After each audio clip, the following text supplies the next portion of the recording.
55 days ago, Lynette Hooker vanished from a tiny dinghy in the dead of night, heading back to the boat she called home, the Soulmate. Or so her husband claims. But as we speak, the Coast Guard has seized that vessel, towed it to Florida, and cordoned it off with crime scene tape. And let's be clear about one thing. Federal agents do not take those steps for a simple accident. They do it when they believe the vessel holds secrets the sole survivor refuses to share. Today, we are investigating exactly what those agents were hunting for, and why one tiny piece of evidence on that boat might prove more valuable than any living witness. Here is where the investigation stands right now, because things are moving incredibly fast, and they are not shifting in Brian Hooker's favor. For weeks, this played out as a tragic accident, a couple chasing their dreams on the open ocean, a rough night, a sudden fall, and a body lost to the deep. That was the official narrative, but then the physical evidence began to speak, and the story fell apart. Startling new leads have escalated a missing person search into a full-scale criminal probe, putting their sailboat in federal custody and sending search divers back underwater. We are talking about hard data that directly refutes the sole survivor's account. In this investigation, that is exactly why the new evidence is reshaping everything. No rumors, no wild theories, just a clear timeline we can trace step by step. So, let's examine it. We have to start with the vessel itself, understanding its history to truly grasp its current state. The Soulmate was no weekend cruiser. For nearly 3 years, it served as the couple's entire world. Brian and Lynette, married for about 25 years and hailing from Michigan, had fully committed to a retirement path that most of us only ever dream of. They took to the Atlantic aboard her back in 2023, living aboard full-time while sailing along the coast of the United States and through the Caribbean.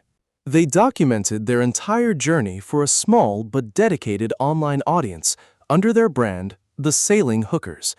Consider what that means for a second. A couple putting their daily lives online leaves a permanent trail behind them. Dates, locations, the ordinary digital breadcrumbs left by two people who never imagined someone would eventually verify their story against a ticking clock. Yet today, that vessel sits stripped of its warmth on a concrete dock, combed through by gloved investigators. The home where they felt safest is being systematically dismantled by federal agents. Before examining what those agents were searching for, we have to look at why this case captured the attention of the entire nation in the first place. An American citizen disappearing from a boat in beautiful tropical waters, a husband returning completely alone, no body, and a story full of massive holes. That haunting combination has not gripped the public mind like this since Natalie Holloway vanished in Aruba back in 2005. It pulled in everyone, from the true crime communities of the internet all the way to the national evening news. And that intense interest matters, because every single step the investigators take now happens under a harsh spotlight. The moment they cordoned off that sailboat with crime scene tape, it made national headlines. People are following this case closely, but the real question is what they are about to see. Let's return to the night it all began, the evening of April 4th. Around 7:30 in the evening, Brian and Lynette departed Hopetown, a small settlement located on Elbow Cay. They boarded their 8-foot hard-bottom dinghy to cross the Sea of Abaco, making their way back to the Soulmate, which lay anchored out in the dark. Visualize the local geography, because in this investigation, geography serves as the central argument. Elbow Cay is a narrow island famous for its iconic candy-striped lighthouse. The waters between the shore and the anchored sailboat can shift from calm glass to violent currents in an instant. Lynette was last spotted near Aunt Pat's Bay. Somewhere during that brief crossing, according to Brian, his wife went over the side of the small dinghy and vanished into the darkness. This is the official account he gave to authorities. Listen closely, because nearly every contradiction in this investigation is buried right here. Brian claimed to the police that Lynette fell overboard while clutching the engine's safety key in her hand. That key is attached to a lanyard, often called a kill cord, and the very second it is pulled free, the motor shuts down. Because she went overboard with the key, he claims the engine died instantly and refused to restart. He says the strong currents quickly swept her away into the blackness, and he lost visual contact. Left completely powerless, he claims he spent hours paddling the dinghy, eventually washing ashore miles away from where he began. He finally stumbled into the Marsh Harbor boatyard around 4 in the morning, alerting a bystander who immediately contacted the authorities. Now pause and analyze that story for a moment. It raises the exact question investigators asked right away. Who wears the kill cord? The boat's operator. That is the entire purpose of the safety device, to cut power if the driver is thrown clear. If the dinghy was moving, why did Lynette have the key and not the man operating the vessel? Lynette's family voiced that precise concern very early in the investigation. While that detail alone proves nothing, it is the exact kind of loose thread that, once noticed, cannot be ignored. And then there is the timeline. Roughly 8 hours passed from the moment Brian says his wife fell overboard to the moment her disappearance was actually reported. 8 hours. To the husband, that gap represents a brutal ordeal. The stalled engine, the struggle against the sea, the exhausting paddle to safety. But to a seasoned investigator, 8 hours is an eternity of unaccounted-for time. Where was that dinghy during those silent hours? Why was no distress call made sooner? You do not need to assume foul play to see why that delay alarmed investigators. It left a critical question wide open, one that remains unanswered. And look closely at where he claims his journey ended. Brian did not attempt to return to the soulmate, which sat anchored nearby in familiar territory. Instead, he claims he drifted and paddled to the Marsh Harbor boatyard, a completely separate location in the commercial center of the Abacos, finally arriving around 4 in the morning. So look at the geography the detectives had to untangle. A woman goes overboard in the vicinity of Elbow Cay. The sailboat is sitting right there, anchored. Yet her husband, drifting in a powerless dinghy, somehow floats the opposite way for hours. He finally washes ashore at a boatyard, far from where she vanished, and far from the home they shared. Maybe the ocean currents really did pull him that way. The sea plays cruel tricks in the dark. But every single mile of that path is something investigators must test against the wind, the tides, and raw physics. And the more closely you trace his route, the more the questions begin to pile up. It doesn't help that friends painted a messy, complicated picture of their life on the water. One friend called them dangerously inexperienced for the waters they sailed, adding that their small dinghy was never equipped to handle the rough weather that night. That is not an accusation. The ocean claims the skilled and the reckless alike, but it frames this mystery. 2 souls, 1 fragile boat, vast black water, and a night crossing attempted in conditions he himself admitted were rough. That is precisely the kind of backdrop where a tragic accident is entirely believable. But it is also a stage where, with no body and no other witness, darker possibilities begin to crowd in. To be clear, the initial search and rescue effort was massive, exactly what you would hope for. By the very next afternoon, a massive search effort was sweeping across both land and sea. Bahamian authorities, local dive teams, and the United States Coast Guard all joined the hunt. According to one of Brian's friends, investigators even took him back to the spot where he claimed Lynette went overboard. They searched together for hours before leaving him back on his sailboat, where he stayed alone for a day. 3 days later, the life preserver he claimed to have thrown her washed ashore, but Lynette was nowhere to be found, and suddenly the entire investigation shifted. On April 8th, only 4 days after she vanished, Bahamian police placed Brian Hooker in handcuffs and began interrogating him. They kept him locked up for 5 days. Under local laws, they were fighting a ticking clock. Police could only hold him for so long without filing formal charges. On April 13th, time finally ran out, and they had to let him walk completely free. His lawyer has maintained his innocence from day one, and Brian insists he had absolutely nothing to do with this and just wants his wife back. But even as he walked out, The Bahamian police commissioner made one detail very clear. Brian was still their prime suspect. He did not leave that station because he was innocent. He left because they simply did not have the physical evidence to charge him yet. A search operation had silently transformed into a murder investigation, and the husband was right in the crosshairs. Soon, details about their marriage started to paint a very dark picture. Lynette's own daughter, Carly Aylesworth, told NBC News that her mother and Brian had a history of fighting, especially after drinking. That claim did not stand alone. A Michigan police report from 2015 showed Lynette had been arrested for domestic assault. The couple blamed each other, but prosecutors ultimately dropped the case because they couldn't prove who started the physical fight. Of course, none of this proves what actually happened out on the ocean that night, and we shouldn't pretend it does. But it changes the entire context. A highly volatile relationship paints a very different picture for a fatal accident than a happy, peaceful marriage, and detectives analyzed his story through that exact lens. So, where is Brian Hooker today? The truth is, nobody is willing to say on the record. Once set free, he fled the Bahamas, returning to America to care for his sick mother. That was according to his lawyer, Terrell Butler, who has since stopped answering questions as the criminal investigation continues to move forward.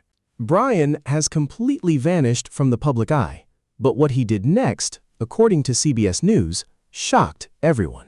He released detailed maps showing the dinghy's precise path and the exact location where his wife went into the ocean. Let that sink in.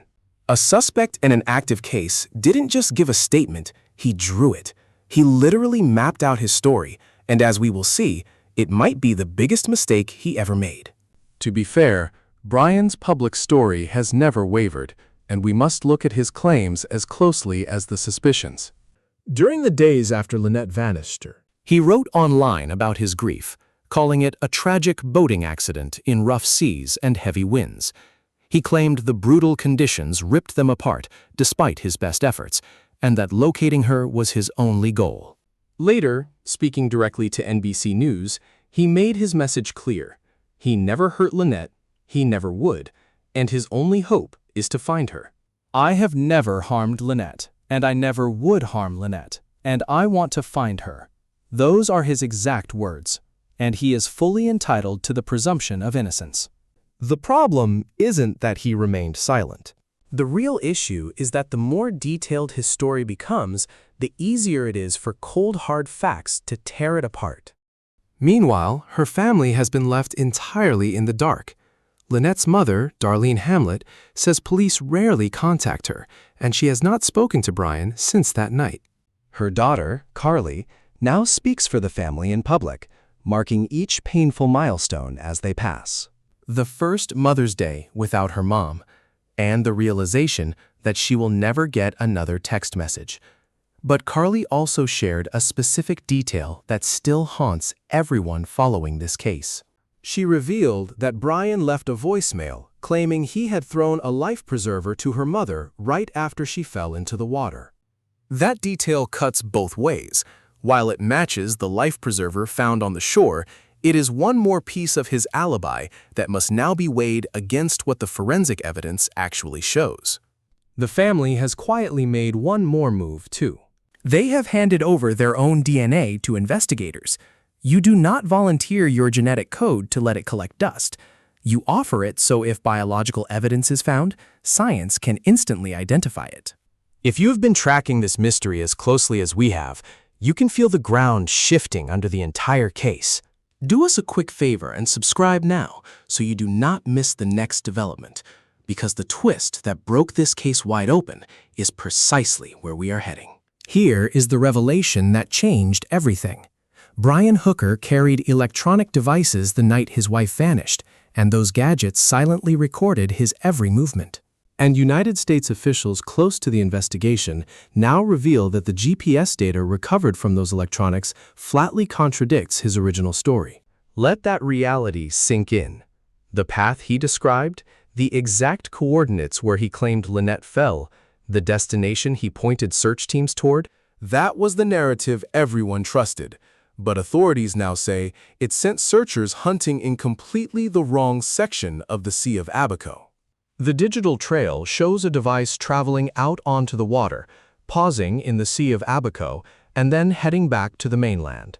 This path provides a much tighter search zone than the vague coordinates Brian offered. And do you remember those hand-drawn maps Brian made? That is where those sketches backfire. When a prime suspect aggressively pushes his own narrative of events, he completely commits himself to it. He locks it down.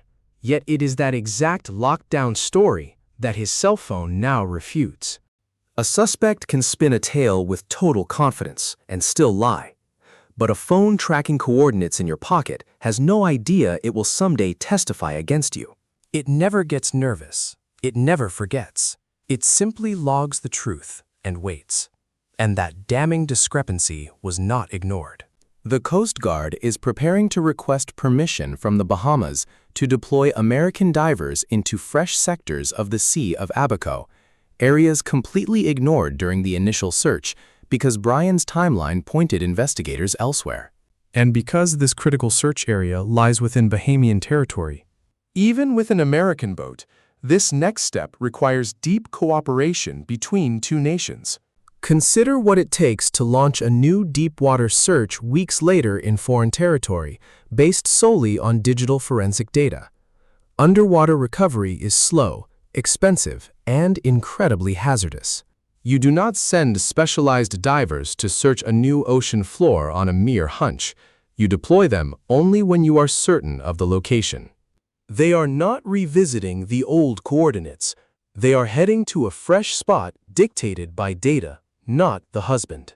If divers recover what authorities are hunting for, this investigation pivots from a missing person search to a homicide inquiry.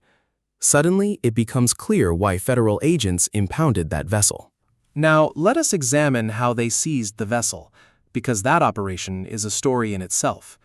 The Soulmate was not dragged away in chains.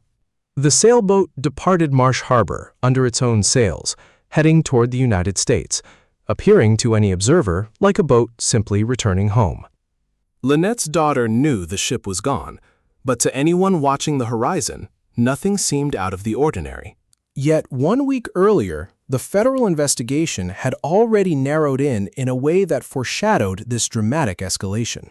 The Coast Guard Investigative Service had already published photos of another sailboat, one anchored directly beside the Soulmate when Lynette first vanished. They issued a public appeal, begging for any leads on the owner so they could question them. On its own, routine. But in context, it proved detectives were no longer looking for a lost swimmer. They were reconstructing a crime scene. Who else was on the water that night? Who could have witnessed the truth? You only hunt for outside observers when you doubt the husband's story. Then came the ambush. Roughly 40 nautical miles off Melbourne, Florida, the Coast Guard intercepted and boarded the Soulmate. The military terminology they used was intense. They described it as a highly complex surveillance and interdiction mission, coordinated by federal agents, Miami surface cutters, and specialized aircraft from Air Station Miami. Surveillance meant they were actively tracking them. Interdiction meant a physical, tactical takedown. Cutters, airplanes, and armed agents were all deployed to seize a single sailboat. That is a massive commitment, and the precise timing tells the real story. They refused to wait for the yacht to reach a private Florida dock to be scrubbed, sold, or hidden away. They struck in international waters, seizing it at the first legal opportunity to ensure the crime scene remained completely frozen, exactly as it departed the Bahamas. A yacht back in private hands is a vessel where evidence can vanish. A vessel seized mid-journey is a capsule frozen in time. For forensic teams desperate to analyze that hull, boarding it at sea was not a theatrical stunt. It was a calculated tactic. It guaranteed federal agents secured the evidence before anyone could compromise the scene. There is even a strange detail that makes it seem like the ship resisted its own capture. Right after the seizure, the Soulmate lost power and went dead in the water. The ship had to be towed by the Coast Guard cutter Winslow Greaser, which then transferred the tow to a rescue crew from Fort Pierce to drag it the rest of the way. So, the floating home this couple had sailed across an entire ocean met its end, not under sail or motor, but dragged by a federal tow line.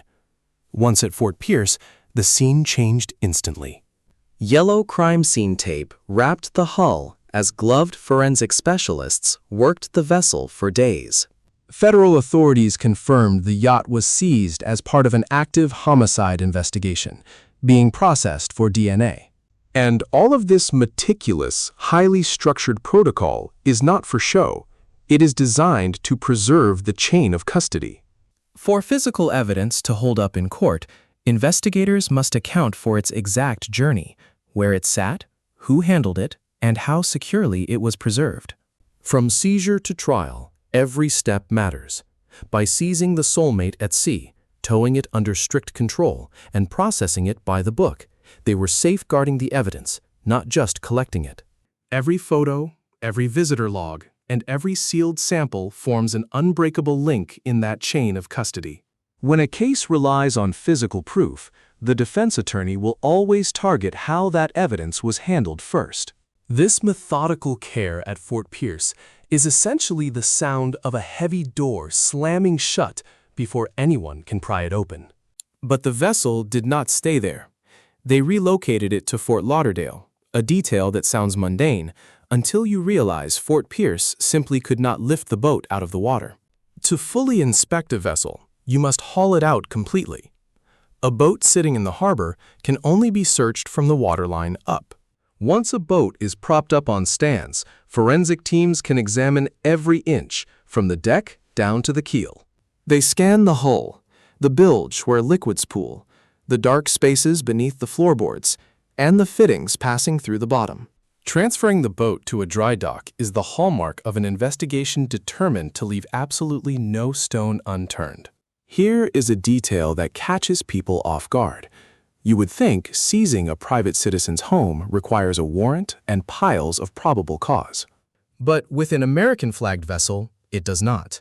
Kenneth Engerand, a maritime law expert at the University of Houston, explained this legal reality very clearly. Since the soulmate flies the American flag, Coast Guard investigators did not need any search warrant. A precise federal statute grants them absolute authority over United States vessels and everything that occurs on board. The courts have consistently upheld this power with very few restrictions. They can conduct an entire search without ever facing a federal judge. Even when they target a specific suspect, the threshold is not probable cause. It is merely reasonable suspicion. This reality flips our standard assumptions upside down. The vessel seizure is not dramatic because they crossed some massive legal hurdle. It is chilling because they did not have to. The power was always theirs. What shifted was the choice to act, escalating a search and rescue into a criminal probe, deploying federal resources, and seizing the boat as physical evidence. Seizing a sailboat is expensive, challenging, and guaranteed to draw heavy scrutiny. Federal agencies weigh those costs carefully. The fact that they decided this boat was worth the effort tells us exactly how investigators now view this case. This same maritime expert raised a crucial point that should resonate with anyone who thinks a missing body means no homicide case. Even if Lynette is never located, criminal charges are still on the table. It is harder without a body, but certainly not impossible.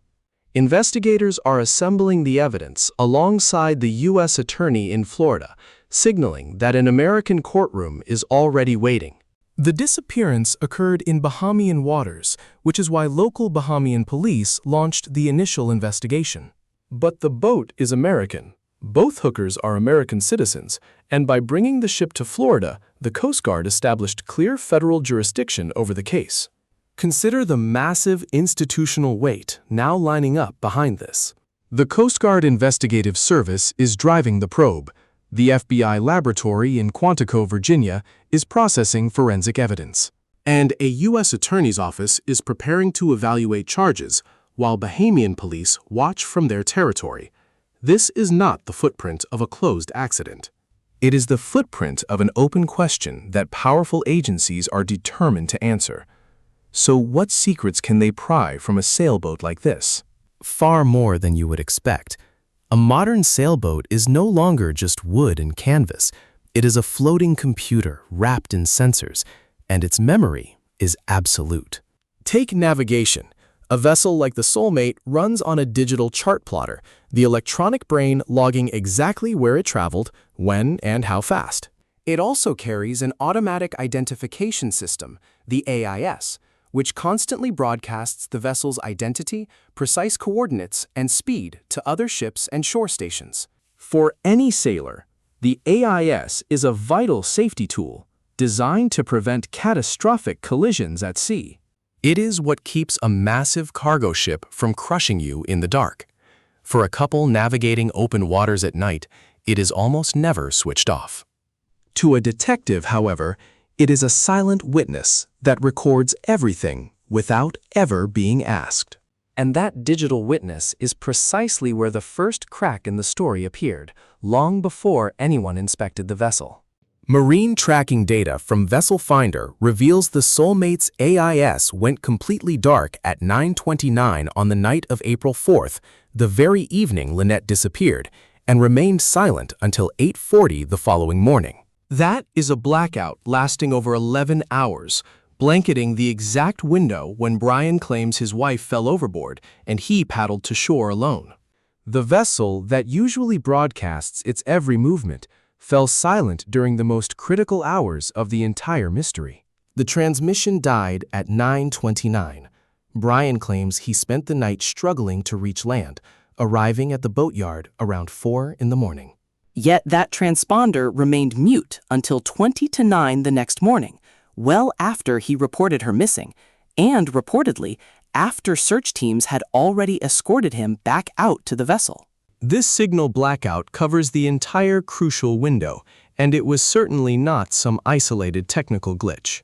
In fact, there were 3 other gaps between April 10th and 13th when the system fell silent.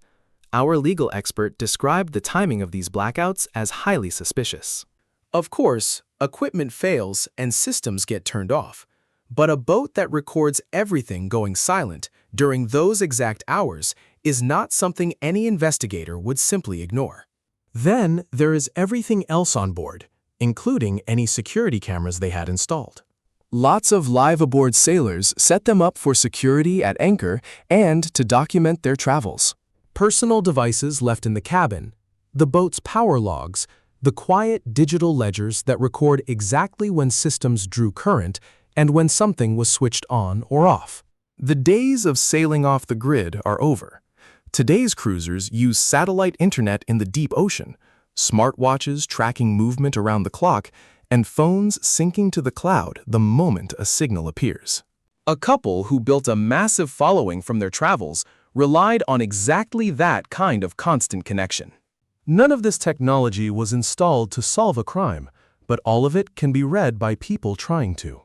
And then we have the oldest evidence of all, the physical kind.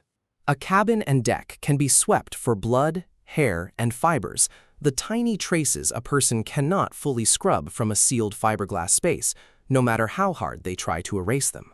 Fiberglass and gel coat are non-porous compared to wood, but they are full of seams, hinges, and joints where microscopic evidence easily lodges and hides. Modern forensics can detect blood that has been diluted, wiped down, or washed away, revealing hidden patterns the naked eye cannot see. A vessel is a closed environment, and whatever happens inside usually stays right there. That is exactly why they wanted it hauled out, dried, lit, and gridded, and why the work started at sea continues deep inside the FBI lab in Quantico. We need to slow down and look at what that processing actually involves, because the images from Fort Pierce tell a chilling, quiet story of their own. Investigators were not just poking around for an afternoon. Photographed in gloves, they spent days methodically working the boat in a strict grid pattern. This is the painstaking surface-by-surface search a forensic team conducts in a room where someone was last seen alive. That deliberate tempo matters. A quick search takes an hour. What they did took days, followed by moving the entire vessel to a second city just to haul it out of the water and keep going. You do not invest that kind of time and energy into a vessel if you truly believe a passenger was just lost to a rogue wave. You do it because you suspect that boat is a crime scene, and this is where the family's DNA becomes incredibly powerful, since forensics relies entirely on comparison. A mystery sample means absolutely nothing until you have a known profile to compare it against. By gathering DNA from Lynette's family, investigators built a vital reference, a genetic blueprint to match against anything recovered from the sailboat, the dinghy, or the ocean itself. If even a single speck of biological matter is found deep in a cabin seam, examiners can determine with absolute confidence whether it belongs to the missing woman. Finding her DNA in a spot where it has no logical business being provides the kind of objective proof that does not rely on human memory or honesty. It is either there or it is not. The electronics follow that exact same logic, only their trail is digital. When investigators seize a phone or smartwatch, they do not just scroll through messages. They extract a perfect bit-by-bit forensic image to meticulously rebuild its entire history. We are talking location pings, app activity, exact timestamps, and even the files the owner believed were deleted. A digital trail like that is incredibly difficult to fake after the fact, because it is constructed from dozens of independent data points that must all align perfectly. So, when investigators state that the GPS data from Brian's device contradicts his timeline, that claim carries immense weight. It is not just one person's word against another. It is a man's story versus the objective, cross-checked memory of his own electronics.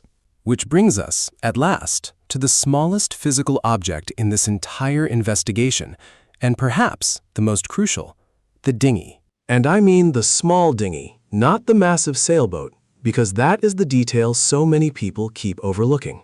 Lynette did not fall from the soulmate at all. The yacht was anchored far out in the dark, completely empty, waiting for them to return.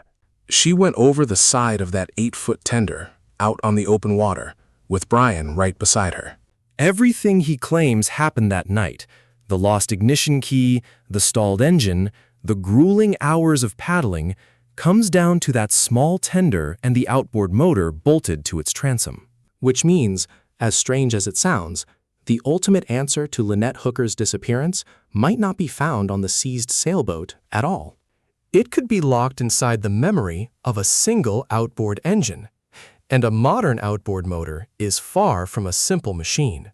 It is essentially a small computer attached to a propeller, carrying a control unit that logs exactly how the engine is run, just like your car's computer tracks its own diagnostics. It records throttle position, speed, RPM, and, most critical of all, the engine runtime, proving when the motor was running and for exactly how long. Many outboards track running hours and log a fault code the moment something goes wrong, like a sudden loss of power, an ignition break, or the exact shutdown a safety kill cord triggers. None of that diagnostic data was designed for an investigation. It simply exists to help a mechanic service the engine. But it is logged faithfully, with timestamps, and it cannot be altered to fit a narrative. Now hold Brian's alibi up against what that motor actually recorded. He claims the motor died the instant the safety key fell into the water with Lynette, leaving him stranded, paddling for hours in the pitch black. The engine's internal memory speaks directly to that claim. When was it truly last running? Exactly when did it stop? Did that tender travel under motor power or by paddle? For how long and in which direction? If the motor ran and then cut out in one clean instant, that supports his story.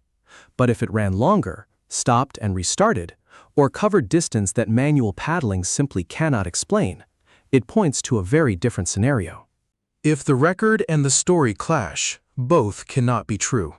A man can recount that night with total conviction, but an engine has no stake in being believed. It only reports what happened. And the beauty of this raw data, if you can call it beauty, is its total indifference to human emotion. It does not care about a husband's tears, his heartbreaking posts, or the meticulous map he drew of where he claims his wife fell.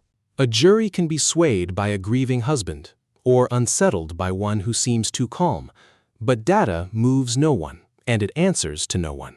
It either validates the timeline or shatters it entirely. In a case where the only survivor's account has already collided with his own pocket GPS, a second independent machine record from the boat itself becomes virtually impossible to argue away. That is why, amid all these moving pieces, the dinghy's engine data stands alone. Investigators can swab the cabin. They can extract the chart plotter, crack the phones, and dissect that 11-hour silence. Each piece matters, and together, they are incredibly powerful. But the motor on that small dinghy holds the raw facts, speaking directly to the most critical claim in this entire investigation.